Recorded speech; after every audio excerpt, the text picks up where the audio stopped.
Hello there, famousbirthdays.com. My name is Brad Overby, aka Drift0r. I'm a YouTuber. Got your email, here to answer some questions. Question number 1, have you ever seriously considered quitting social media? And the answer to that is mostly no. I've had bad days on social media. I've had days where I've doubted my career path and my life, and I wondered if I ever should have done this. I wonder what life would be like if I just deleted it all. But those are passing thoughts. Those are more call to the void, instantaneous temptations that never develop into anything serious. By and large, I intend to stay on social media. If you could find out one thing about your future, what would it be? Sounds grim, but I would find out the day I'm going to die. And that's a scary thing, and you put a time limit on your life. But what that means is, if you genuinely know the future and it's infallible and unchangeable, that between now and then, you're free to do whatever you want, and you can't possibly die. If I know I'm gonna die when I'm 95, then it's totally okay for me to go skydiving without a parachute, kind of wild and out crazy. If you could have your dream vacation, where would it be and what would you do? I would like to go literally to the moon, to space, to Pluto, to Mars, to explore the galaxy and all these wild and wacky fun planets. I have always, since I was a child, dreamed of going to space. So it's really cool in my adult lifetime to see that space vacations might soon be a reality. I would choose almost anything in space. Floating around in zero gravity would be amazing. Best sleep of my life. Drinking liquid right out of the air. Jumping super high. Exploring never before seen worlds. I would have an absolute blast doing that. Question number 4, if you could take control of anyone's Instagram account for one day, whose would it be and why? I would almost certainly choose to take control of the account of a very important politician or civic leader of some kind, something like whoever happens to be president at the moment, take over their account and just start tweeting out absolutely wild and crazy stuff to create as much chaos as possible. That's kind of what I would like to do. Maybe not a good thing, maybe that's a little bit of the chaotic evil in me, but sometimes it would just be fun to just get on the president's Instagram account and just share something wild. If you had to have one meal every day for the rest of your life, what would you choose? I would choose pizza, because I believe that pizza is the ultimate food. If you think about it, pizza is bread, and then you've got your dairy is cheese, you've got meat in there. If you're not a barbarian, you're gonna have a variety of vegetables on top. You can put almost any toppings on pizza you like. You can have a breakfast pizza, you can have a dessert pizza, you can have taco pizza, hamburger pizza. There's so many different kinds of weird pizza you have. I feel like choosing pizza would provide a ton of variety for my meals. You can also do different crust thicknesses. What advice would you give to your past self? I would advise my past self to choose more unethical deals. I turned a lot of them down that were free money grabs that I didn't like at the time because they weren't good business, but all my friends got rich and I got nothing. I would tell my past self to do way more sit-ups, way more stretching, way more core work because I hurt my back as an adult. And I would tell myself to go get my thiamine levels checked as soon as possible because it only took me 35 years to find out I have a vitamin B1 deficiency. So my advice to my past self would be to take a few more of those deals that didn't seem so great, work out, take care of your health, and probably invest way more in the early 2010s. Just throw money in there before that insane stock market. What advice do you have for somebody who wants to be a social media creator? One piece of advice.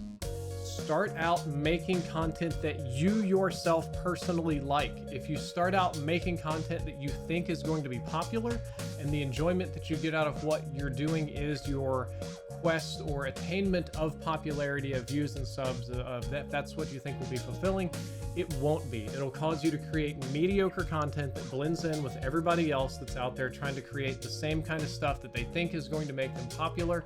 And most audience members can tell when you're not being genuine. Especially if you're first starting off, make stuff that genuinely appeals and is interesting to you. More often than not, that passion translates really well into the final project, and it attracts people. That passion attracts people. Now, if you already get up to a few million followers, you can try to play the popularity game and be more tactical and strategic. But until then, until you're like making big bucks, if you're just starting, just have fun. Just enjoy yourself. The odds of you being successful at this are very low, so just have fun with what. Next question. What are your favorite movies of all time? Oh man, I love a whole bunch of sci-fi movies and action movies. I love Kill Bill, volumes 1 and 2, if you can consider them a complete thing. I think I really like Blade Runner 2049. I'm a big sucker for John Carpenter's The Thing. I like a lot of movies. It's hard to pin these down. I would say a lot of what I enjoy is sci-fi and horror. I love things like Suspiria and other Giallo films. I could talk about this for way too long, but we'll stick with, Aliens. Aliens is a fantastic act.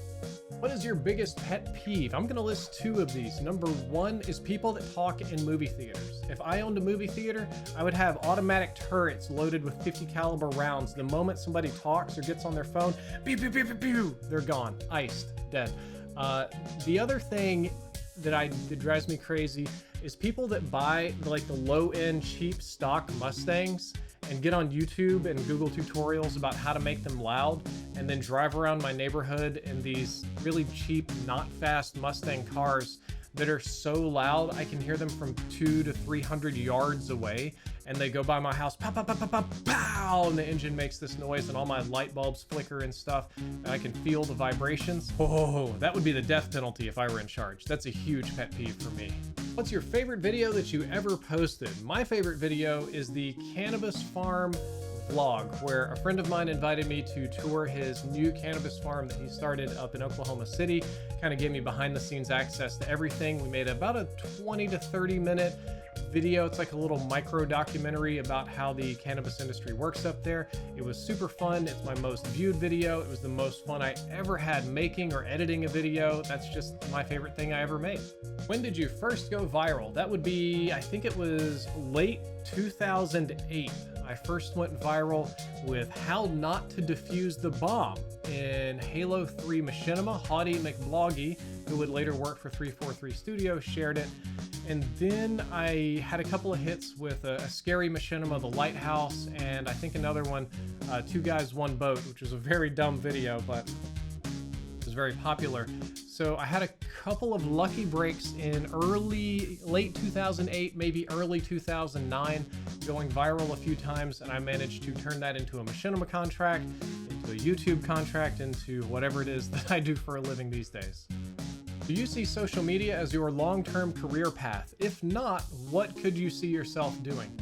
I think I'm very much so lifetime committed to social media influencer now. I've been in this space for a little bit over 15 years, and I have done a number of ridiculous things. I've had my face on a number of ridiculous things. I've been in dozens of controversies and whatnot. I don't think I'm hireable anywhere else. I don't think I can have a real job, so I pretty much have to work for myself, and right now working. In a different lifetime, I was preparing to be an engineer. I got a degree in engineering, and then I kind of didn't like engineering, so I got a master's in business administration, and I didn't find business to be particularly ethical, so I'm on social media. So I guess if I didn't have social media, I'd probably be working as like a project manager or something. What's your favorite holiday? It's Halloween. Halloween is the best holiday. It's the only one with pretty much zero expectations from anybody. You don't want to celebrate Halloween? Fine, nobody cares. You do want to celebrate Halloween? You can do it at home with scary movies. You can do it at home with family. You can do it with food. You can do it with a variety of inebriating substances, or you can just go out and party. It's a really fun holiday. Which one of your accomplishments are you most proud of? And the answer to this is that I'm not proud of any particular individual accomplishment. I'm proud of the body of work that I've created over the last couple of decades. I know that a large portion of my audience were teens and young adults at the time. I tried to be a great role model. I tried to make not just gaming videos, but videos that would help them think critically, to develop skills that would be better later in life, emotionally mature analyses, stuff like that. And I think that by and large, over the history of all of this, that I have been a very positive influence. And I would like to think that that overall positive influence upon thousands or millions of people is my greatest accomplishment.